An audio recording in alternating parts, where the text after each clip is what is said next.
भारतीय वजीर दिफा और सबमरीन, मिशन इम्पॉसिबल या दाखिला नामुमकिन। नई दिल्ली। भारतीय वजीर दिफा का सबमरीन में दाखिले का तजुर्बा कुछ ऐसा रहा कि लगता है दिफाई हिकमत अमली से पहले तंग दरवाजों की ट्रेनिंग भी लाजमी कर देनी चाहिए। जराए यानी सोशल मीडिया के बेरहम मुबस्सरीन के मुताबिक जैसे ही उन्होंने अंदर जाने की कोशिश की, सबमरीन ने भी शायद सोचा होगा, सर ये प्रेस कॉन्फ्रेंस नहीं, असली ड्यूटी है। पांव फिसला, बैलेंस गया और मंजर कुछ यूं बन गया कि ना मुकम्मल दाखिला ना बाइज्जत वापसी।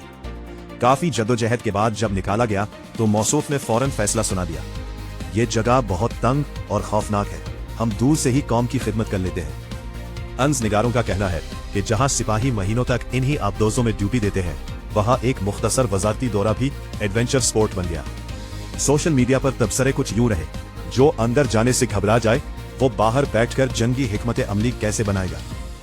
वाकया सच हो या ना हो, मगर एक बात वाज़ेह है, सबमरीन सिर्फ पानी के नीचे नहीं, बाज औकात सियासी बयानियों के ऊपर भी भारी पड़ जाती है।